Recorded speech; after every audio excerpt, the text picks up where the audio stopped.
All right, stand by the open. 4, 3, 2, 1. Track it.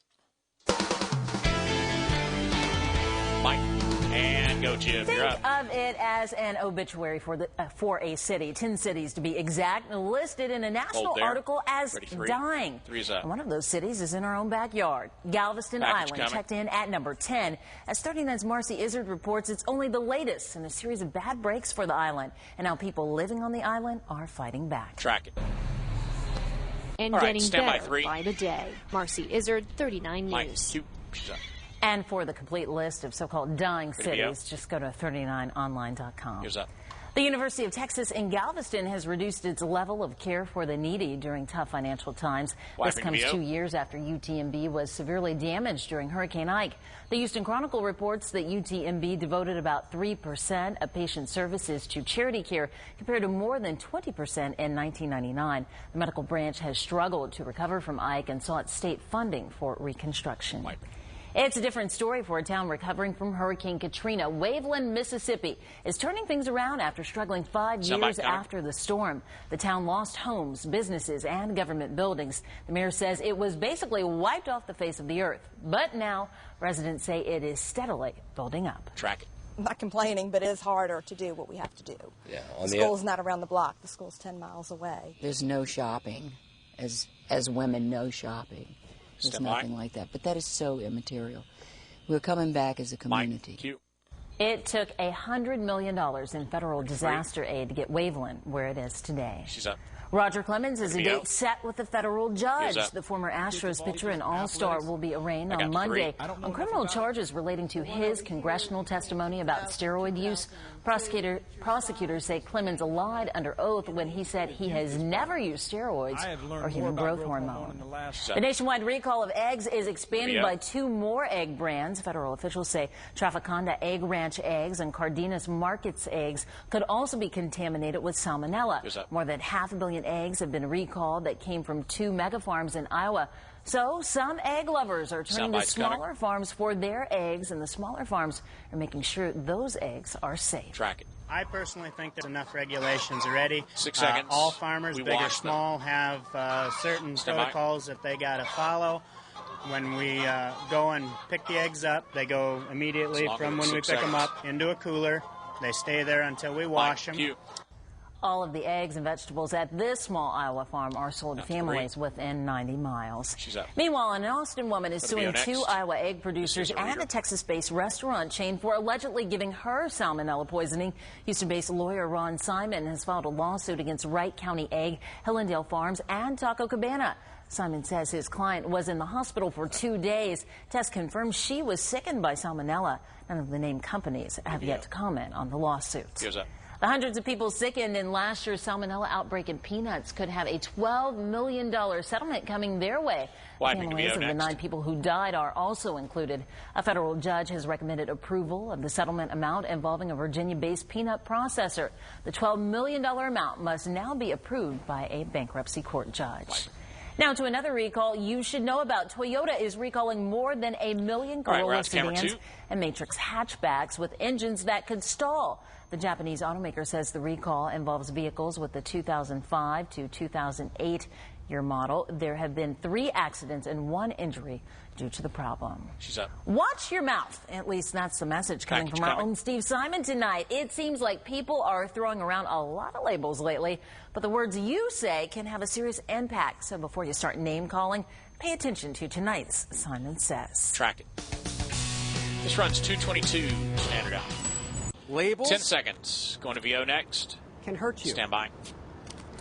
I'm Steve. For Simon Says. So instead of calling names, why not call Steve? He'd love to hear your thoughts. Just call 713-435-2990 or send an email to feedback@39online.com. Leave a message. Steve always wants to hear from you. Track it. Now to what's making news around the world. 4 people are dead in Iraq after gunmen attacked a checkpoint manned by Awakening Council members. Authorities say an Awakening Council leader and 3 other members heard the attack and rushed to the scene where 2 people had already been killed. The leader and a member were killed by a roadside bomb. The other was wounded. Awakening Council members are mainly made up of Sunni Arab fighters who have turned on al-Qaeda who have been a frequent target in al-Qaeda attacks. Heading to Russia now, where Tehran has submitted a proposal to the country to help it produce nuclear fuel for Iran's new nuclear power plant and any future plants. Officials in Iran say Russian leaders are studying the proposal. We told you last Saturday Iran began loading uranium fuel into its first nuclear power plant, which is in Russia. She's up. Okay, the weekend is right around the corner, and that means a few new movies are opening. If it's a little action or a good scare you're after, you are in luck. I've got a preview coming up in this week's Me at the Movies, including a little one-on-one time with rapper-turned-actor T.I. And at the zoo, the animals are going green, and we're not talking about the reptiles. See how the sun is now powering the zoo. And your last trip in for the work week to work or school will be pretty nice. Look for mostly sunny skies, temperatures rising from the low to mid-70s, headed for highs in the mid-90s, but the humidity will stay low. Rains in the forecast this weekend, though. The details are coming up. Fade. Very nice. 3:40 back. All right, coming out to the weather open. Stand by. 5, 4, 3, 2, 1. Track it. Stand by the weatherman. Mike, you. Well, we'll start this Thursday evening by taking a quick trip in the tropics. New advisory just out on Hurricane Danielle.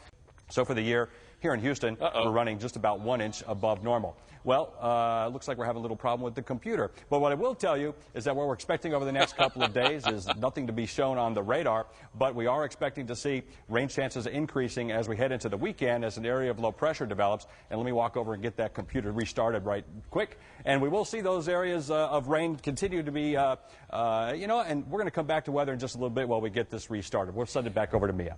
All right, Keith, we'll take it from here. So the Houston Zoo is relying on the sun to get around, and there is plenty of that to go around with all the weather and the sunshine and heat we've been having. 6 of the zoo's golf carts were retrofitted today to operate from solar power. The switch to solar began back in May. Track it. We did a first one about 3 months ago, and it's worked really well. I don't know that they're even having to charge it anymore because we got such great sun down here. Thank you. Yes, sir, we sure do. The Houston Zoo is in the middle of a 2-year conversion program. The work is being sponsored in part by a $50,000 joint donation by NRG and Reliant. Track it. All right, I got no run time on this. This weekend at the movies, a nod to a horror movie classic. All right, but we'll call it 303 tries to take it all in an action-packed film. The Last Exorcism is a Mia must-see movie. What's up? Cure. Well, the entire state is standing behind the boys from Fairland in the Little League World Series. 39 Sports Director has a recap of the game. It's coming up. Well, you're right. Fade. Very nice. All right, coming up on the weather open, then out to the weatherman for weather redo. Hopefully it's right this time. Stand by.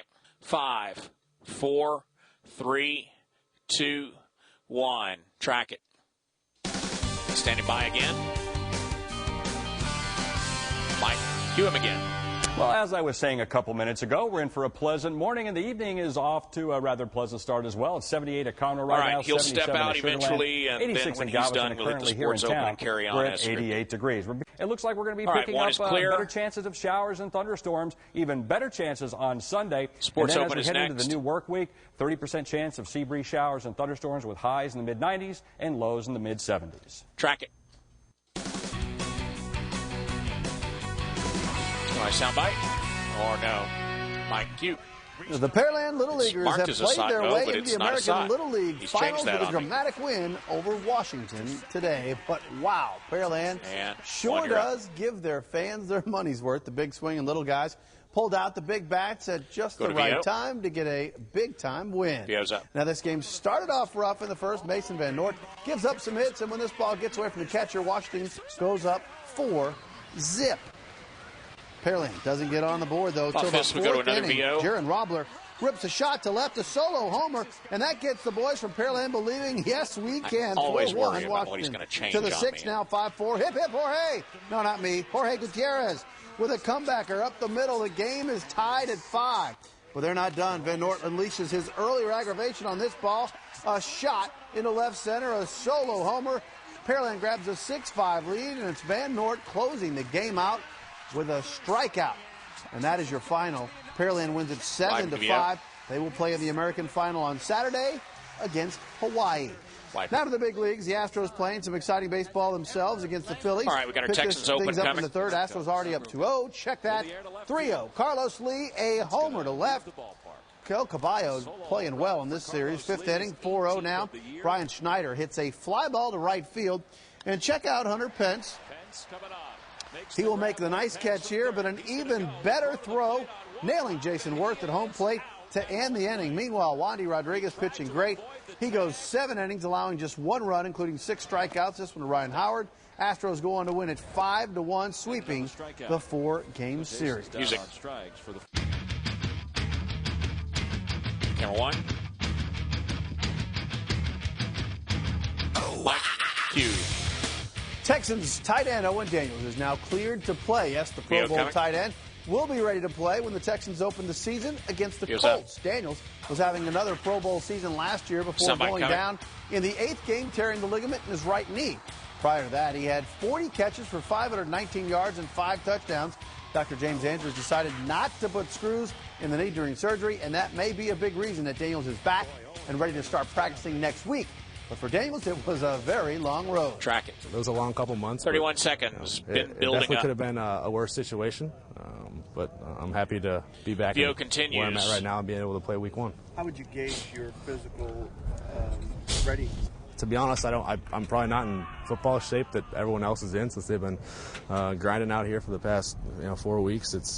I'm going to get all the reps I can next week, the next couple of weeks to try to get in that type of shape and get banged around a little bit, knock all the rust off that's been building up. All right, Daniels won't get to see if there's any rust until the Texans open the regular season against Indy. Daniels starts practicing with the team on Monday, but will not play the Texans' final preseason game. But Daniels is ready to come back and believes that to be like his old Pro Bowl self, he must put the injury really behind him. Track it. I don't think I'll be able to be the guy that I was if I'm going to. This runs 21 seconds. That type going of stuff to and, go with it. Worry about if it might happen again. I'm just going to go hard and play my butt off, and hopefully it'll stay there. And it should. I'm not at any greater risk now than anybody else out here to have that injury again. So I'm just going to go with it. All right, you asked. The Cowboys against the Texans at the Lions Stadium tomorrow at 7:05. Daniels won't be playing again, but they better play much better than they played against the Saints. At least with more intensity, let's hope. Yeah. Is it bad that it's just the preseason and I'm so excited for that game? Well, I think every Houstonian gets up for a Dallas game, no question about that. All right, weather is dead. We're going to the kicker next. They'll play them in the regular season as well this year, so that one I'll get up for. That one will be exciting. Yeah, and that'll be the game to watch. All right, for sure. Something else we're watching are the tropics tonight, right? That's right. We have storms out in the central Atlantic, also some disturbed weather in the Gulf. We'll keep an eye on it as we head through the day tomorrow. Okay, folks, finally tonight, an underdog mayoral candidate in Providence, Rhode Island, stole the show at a recent debate, and it wasn't because of his stance on the issues, but his romantic side. And track it. I want to say to Kara, will you please marry me? Mike, cute. Well, he popped the question to his campaign manager, of all people. I got camera 4. She said, sneak any music? Yes, thank goodness. Could you imagine how she said no? And 4's up. That was a good vote for him. Right? He's got one vote. Folks, that's going to do it for us. We'll see you back here tomorrow at 5. Until then, take care.